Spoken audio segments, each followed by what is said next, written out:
سورۃ المائدہ گھر کی زندگی بتا رہی، سورہ تحریم گھر کی زندگی بتا رہی، سورہ طلاق گھر کی زندگی بتا رہی، سورہ بقرہ میں گھر کی زندگی کی سینکڑوں آیات ہیں کہ ایک گھر کیسے چلنا چاہیے، چونکہ یہ نہ مولوی جانتا ہے، نہ جج جانتا ہے، نہ یہ اے سی بچہ جانتا ہے، نہ ڈاکٹر جانتا ہے، نہ دیہاتی جانتا ہے، نہ شہری جانتا ہے کہ گھر کیسے چلتا ہے۔ چونکہ یہ چیپٹر میں آپ کو کیا گلا دوں، ہمارے مدرسوں میں بھی نہیں پڑھایا جاتا۔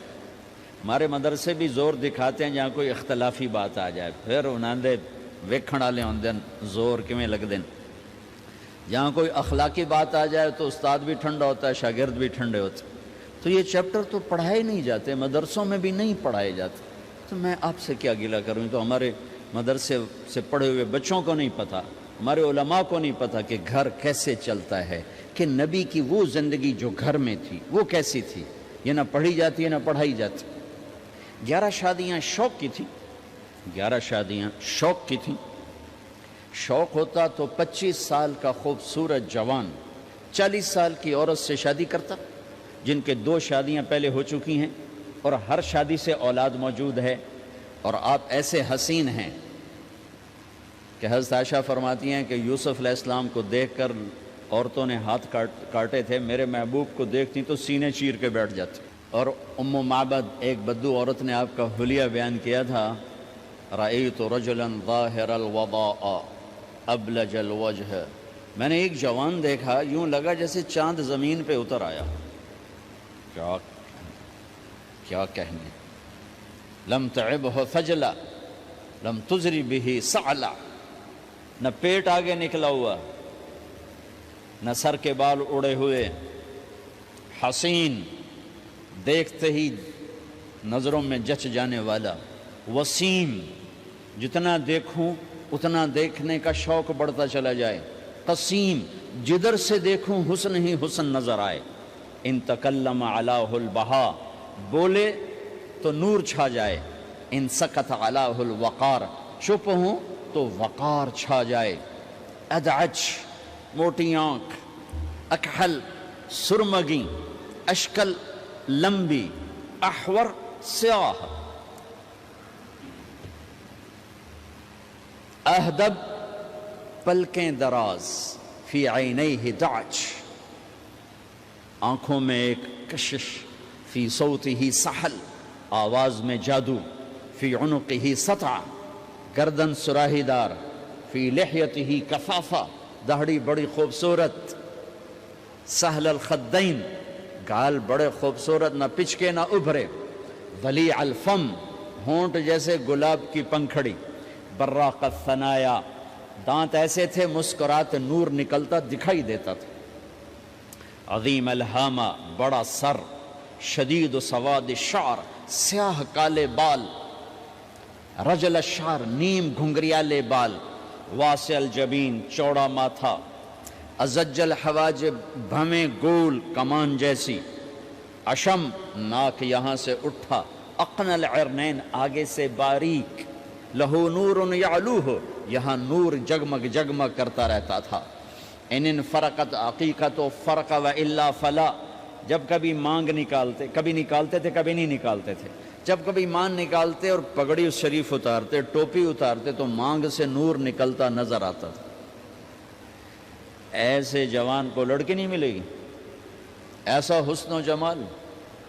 اما عائشہ رضی اللہ عنہ وہ سی رہی تھی کرتا سی رہی تھی کپڑا، تو سوئی گر گئی، تو کمرے میں اتنی روشنی نہیں، تو اس کے یوں کر رہی تھی، اتنے میں میرے نبی اندر آئے تو آپ کے چہرے کے نور سے سوئی چمکنے لگی، ایسا حسن و جمال۔ اور 40 سال کی عورت سے شادی ہو رہی، اور 25 سال ان کے ساتھ گزار دیے، 50 برس کے ہو گئے، 50 سال کے بعد 10 شادیاں، جبکہ شوق اور خواہش ختم ہوتی چلی آ رہی ہوتی ہے۔ میرے نبی نے کہا ما زوجت وما تزوجت الا بوحی من السماء نزل به جبرائیل، فرمایا لوگوں میں نے جہاں شادی کی، میں نے جہاں بیٹی دی، پہلے آسمان سے وحی آئی، پھر میں نے قدم اٹھایا، پھر فرمایا میں نے جہاں شادی کی، میں نے جہاں بیٹی دی، آسمان سے بشارت آئی کہ سب جنتی ہیں، سب جنتی. یہ شوق کی شادیاں نہیں تھیں، یہ امت کو سکتروں کی طرح ہیں. نماز، روزہ، حج، زکوٰۃ کے احکام مختصر، 5 وقت نماز پھر چھٹی، سال میں 1 دفعہ زکوٰۃ پھر چھٹی، زندگی میں 1 دفعہ حج پھر چھٹی. لیکن 24 گھنٹے میرے ساتھ کوئی لگا ہوا ہے، میں کسی کے ساتھ لگا ہوا ہے. میرا کبھی روپ باپ کا ہے، کبھی خامند کا ہے، کبھی بھائی کا ہے، کبھی بیٹے کا ہے، کبھی سسر کا ہے، کبھی چاچے کا ہے، کبھی مخالف کا ہے، کبھی مسجد میں ہے، کبھی دکان پر ہے، کبھی جج کی کرسی ہے، کبھی اے سی کی کرسی ہے، کبھی قائد ہے، کبھی ماتحت ہے، کبھی افسر ہے، کبھی چپڑاسی ہے. میرے تو لاکھوں روپ ہیں. ہر روپ میں میرا اللہ کیا چاہتا ہے؟ بارش کے قطروں کی طرح احکام ہیں ہماری طرف. اس میں سے ایک یہ مجلس ہے شادی کی کہ ایک لڑکا اور لڑکی کیسے زندگی گزارے، یہ سمجھانے کے لیے، خامند اور بیوی کیسے زندگی گزاریں یہ سمجھانے کے لیے میرے نبی نے 11 شادیاں کی، اور اپنی عرب کی معاشرت کو توڑ کر اپنی معاشرت ان پر نافذ فرمائی اور اپنی خوبصورت زندگی ان تک پہنچائی. عرب میں عورت کو ذلیل سمجھا جاتا تھا، اب بھی کوئی خاص عزت کوئی نہیں ہے. تو میرے نبی نے فرمایا خیرکم خیرکم لأہلِ، سب سے بہترین مسلمان وہ ہے جو بیوی سے اچھا سلوک کرتا ہو. وما انا خیر لأہلی، اور تم سب میں میرا سلوک اپنی بیویوں کے ساتھ سب سے اچھا ہے، سب سے اچھا ہے. آپ مجلس میں تشریف فرما ہیں، تنہا نہیں بیٹھے ہوئے، لوگ بیٹھے ہوئے ہیں. ایک صحابی پوچھتے ہیں یا رسول اللہ آپ کو سب سے زیادہ کس سے محبت؟ آپ کو سب سے زیادہ کس سے محبت؟ سبحان اللہ، کیا زندگی سمجھائی ہے میرے نبی نے. بھائیو کچھ سیرت پڑھا کرو اللہ کے واسطے، صرف اخبار دے مگر ہی نہ لگے رہا کرو. میرے نبی کی زندگی کچھ پڑھا کرو، صحابہ کی زندگی پڑھا کرو، صحابیات کی زندگی پڑھا کرو. میرے نبی سے مسجد میں الگ نہیں، اکیلے نہیں، مسجد میں لوگوں کے سامنے ایک شخص پوچھتے ہیں یا رسول اللہ آپ کو سب سے زیادہ کس سے محبت ہے؟ آپ نے کہا عائشہ سے. ہمارے ماحول میں کوئی یہ کہہ سکتا ہے مجھے اپنی بیوی سے سب سے زیادہ پیار ہے؟ اس سے ویلے انہاں فتویٰ لاؤن لا بے ران مرید آ گیا نہیں آئے ویکھو بھائی زان مرید آ گیا جے.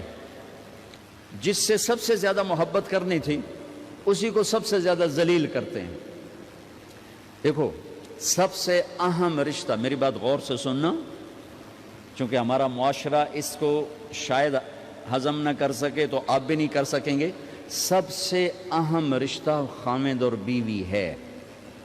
سب سے مقدس رشتہ ماں باپ، سب سے مقدس رشتہ ماں باپ، لیکن سب سے بنیادی رشتہ خامند اور بیوی ہے. اللہ نے پہلا رشتہ جو دھرتی پہ قائم کیا وہ ایز اے ماں باپ نہیں، ایز اے خامند اور بیوی. آدم کو خامند بنایا، حوا کو بیوی بنایا، پھر انہی کو ماں باپ بنایا، انہی کو دادا دادی بنایا، انہی کو نانا نانی بنایا، انہی کو ساس اور سسر بنایا. سارے رشتے خامند اور بیوی سے جنم لیتے ہیں، آگے یہی 2 رشتے روپ بدلتے ہیں. خامند اور بیوی کا رشتہ سب سے بنیادی ہے، سب سے اہم ہے، سب سے بڑا ہے، اور سب سے پہلا ہے اور سب سے آخری ہے. پہلا رشتہ بھی خامند اور بیوی کا قائم ہوا، اور دنیا میں بھی آخری رشتہ خامند بیوی رہ جاتا ہے. پتران دی شادی ہو گئی، دھیاں دی بھی شادی ہو گئی، بڈھا بڈھی کلے بیٹھے. ہمارے دیس کی کہانی کیا، میرے گھر کی کہانی. میں تبلیغ میں، میرا چھوٹا بھائی لاہور میں، بہنیں اپنے گھر، ماں پیو کلے بیٹھے ہوئے، ہمارے پاس آنے کے لیے تیار نہیں، اپنی جگہ چھوڑنے کے لیے تیار نہیں. پھر باپ فوت ہو گئے تو ہم نے منتیں کر لیں اپنی ماں کی کہ میں فیصل آباد میں رہتا ہوں، میرا بھائی لاہور میں ہوتا ہے، کہ ساڑھے کو لا جاؤ. نہ پتر میں توڑے پیو دی جا نہیں چھڑنی. نہیں آئے ہمارے پاس، تنہا زندگی گزار دی. ہم تو آئے مہمانوں کی طرح آئے اور چلے گئے، تنہا زندگی گزار دی. تو پہلا رشتہ خامند اور بیوی، آدم اور حوا. پھر دنیا میں بھی اگر زندگی ہے، پہلے مر جائیں تو الگ بات ہے، اگر زندگی ہے تو پھر آخری رشتہ خامند اور بیوی، اور جنت میں جا کے ہمیشہ کا رشتہ خامند اور بیوی. ہر آدمی اپنی بیوی کے ساتھ اور ہر عورت اپنے خامند کے ساتھ جنت میں جوڑا جوڑا ہوں گے، بچے اپنی جنت میں، ماں باپ اپنی جنت میں، ساس سسر اپنی جنت میں، بھائی بہن اپنی جنت میں، جنت میں بھی خامند اور بیوی کا اللہ نے ساتھ بنایا ہے۔ یہ رشتہ سب سے اہم رشتہ ہے۔ اس رشتے کو باقی رکھنے کے لیے اللہ تعالیٰ نے سینکڑوں آیات اتاری اور اس میں دخل اندازی کے لیے کوئی راستہ نہیں چھوڑا، اولاد کو بھی نہیں چھوڑا کہ خامند اور بیوی کے رشتے کو۔ بعض بیویاں ایسی نادان ہوتی ہیں کہ اولاد کی محبت میں خامند کو ڈیگریڈ کرتی ہیں، بعض خامد ایسے نادان ہوتے ہیں اپنے ماں باپ کے احترام میں بیوی کو ذلیل کرتے ہیں، اپنے بہن بھائیوں کی سن سن کر اپنی بیوی کو مارتے پیٹتے ذلیل کرتے ہیں۔ یہ ہر گھر کی کہانی ہے۔ ان دونوں سے میرے اللہ نے روکا ہے۔ خامند اپنی بیوی کو سب سے زیادہ عزت دے، بیوی اپنے خامند کو سب سے زیادہ عزت دے۔ حقوق میں سب سے بڑا حق اب خامند اور بیوی کا ایک دوسرے کے ساتھ جوڑا گیا ہے کہ ان سے نسل چلنی ہے، ان سے نسل چلنی ہے۔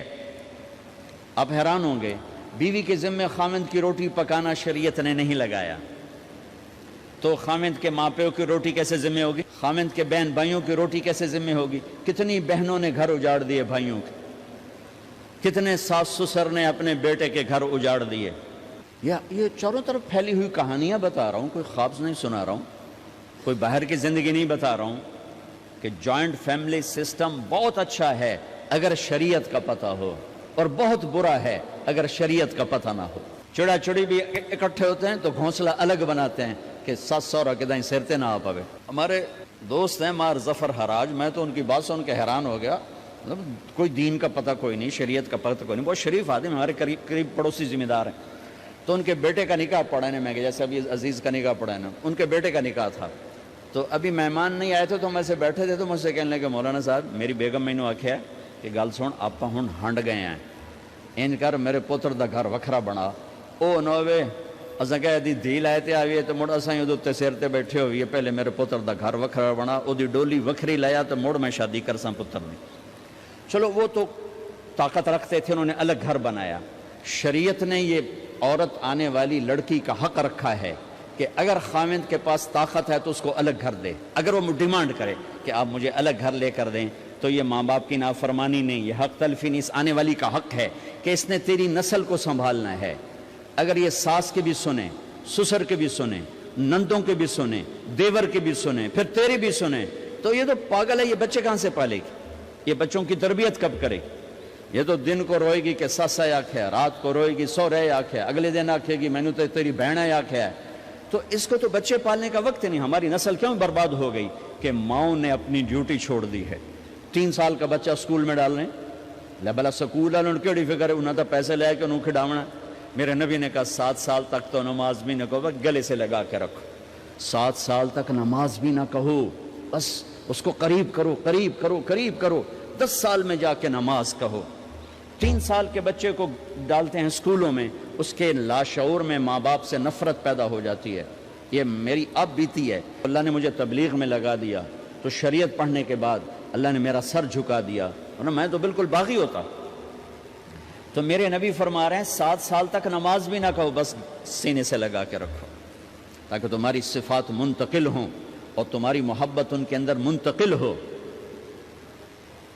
تو جب بیوی پر پورے گھر کا بوجھ پڑ گیا تو وہ اپنے بچوں کو کب پالے گی اور بچوں کی کب وہ تربیت کرے گی؟ وہ تو صبح سے شام تک چولہے پر تھک چکی ہے، اور اوپر سے جو تانے ہیں وہ الگ ہیں، جلی کٹی، کبھی ساس کہہ رہی، کبھی سسر کہہ رہا، کبھی بہنیں، کبھی دیور، تو وہ تو بالکل بیچاری پاگل ہو جاتی۔ کہیں اس کا الٹ بھی ہوتا ہے، آنے والی ایسی آتی ہے کہ پورے گھر کو تباہ کر کے ماں باپ کو بھی دھکا دلا کے اپنے خامند کو لے کے نکل جاتی، ایسا بھی ہے لیکن یہ بہت کم ہے۔ ابتدائی رشتہ خامند اور بیوی ہے، خامند اور بیوی یہ ابتدائی رشتہ ہے۔ اللہ نے آدم کو بنایا اور حوا کو ساتھ بیوی بنایا، اولاد بعد میں دی۔ اور ایک اور بات، آدم کو بنا دیا مٹی کا پتلا کٹھا کر کے، مٹی کٹھی کر کے پتلا بنا دیا، 40 سال کے بعد روح ڈالی، چل بھائی جا جنت، اور اکیلے بھیج دیا، بیوی نہیں دی۔ حالانکہ اللہ چاہتا تو ساتھ ہی حضرت حوا کی مٹی کا ڈھیر بھی لگا دیتا، اس کا پتلا بھی تھپ دیتا، فرشتوں سے تھپوا دیتا، اور پھر 40 سال کے بعد دونوں کو کٹھا جنت میں ڈالتا۔ بہت سارے پیغام اس میں بہت سارے پیغام، تاخیر ساتھ نہیں بنایا، دیر سے بھیجا، انتظار قدر کو بڑھانے کے لیے کہ عورت کی قدر کرنا، کمزور ذات ہے، کمزور مخلوق ہے، قدر کرنا۔ دوسرا،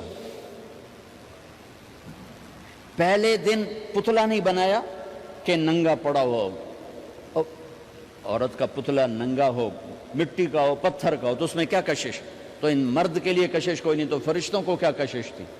پہلے دن سے عورت کو پردے میں بنایا، بے پرد نہیں کیا، بے پرد نہیں کیا، اس کا پتلا نہیں بنایا، اسے ننگا نہیں چھوڑا،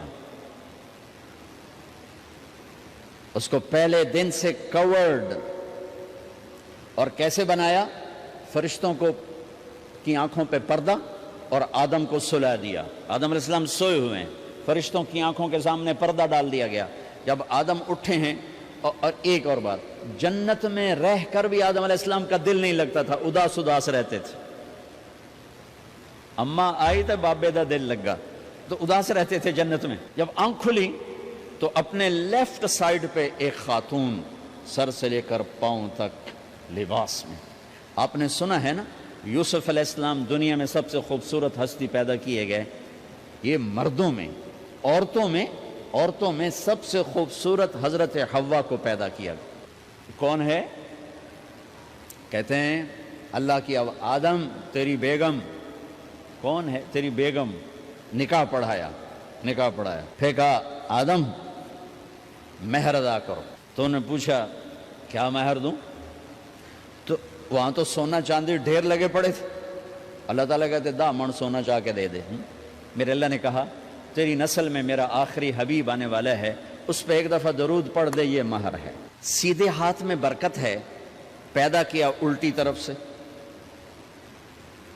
الٹی طرف سے کیوں پیدا کیا ہے؟ کہ الٹی طرف دل ہے، اور دل کے نیچے جو پسلی ہے وہاں سے پیدا کیا۔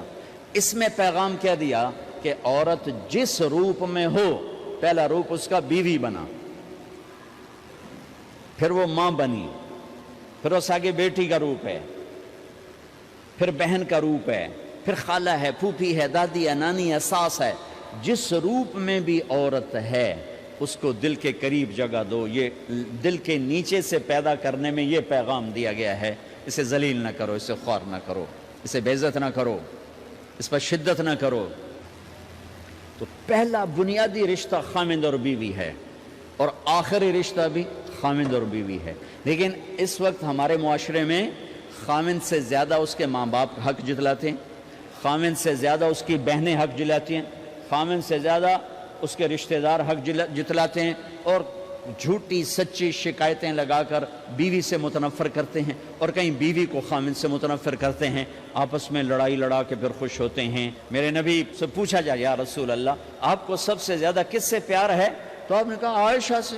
اللہ، وہ جھینپ کے کہنے کہ نہیں، میں پوچھ رہا ہوں لوگوں میں آپ کو کس سے زیادہ پیار ہے؟ تو آپ کہتے ابو بکر سے۔ تو آپ نے پھر کہا ابوہا، مجھے عائشہ کے باپ سے زیادہ پیار ہے۔ پھر پہلے عائشہ کا، تو پھر کہتے ابو بکر۔ تو آپ نے کہا نہیں، ابوہا، مجھے عائشہ کے باپ سے سب سے زیادہ پیار ہے۔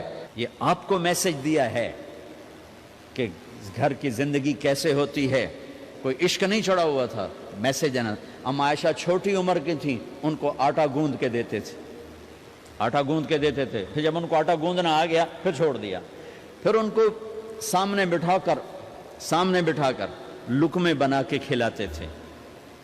پھر ام عائشہ رضی اللہ تعالیٰ عنہ کوئی گوشت کا ٹکڑا، وہاں بڑے بڑے گوشت کے ٹکڑے پکائے جاتے تھے، تو کوئی گوشت کا ٹکڑا اٹھایا اور ایسے 2-4 جگہ سے نوچا اور پھر رکھ دیا، سارا کھایا نہیں جاتا تھا، تو اللہ کے نبی اسی کو اٹھاتے اور حضرت عائشہ کو دکھا کر، جہاں سے حضرت عائشہ نے نوچا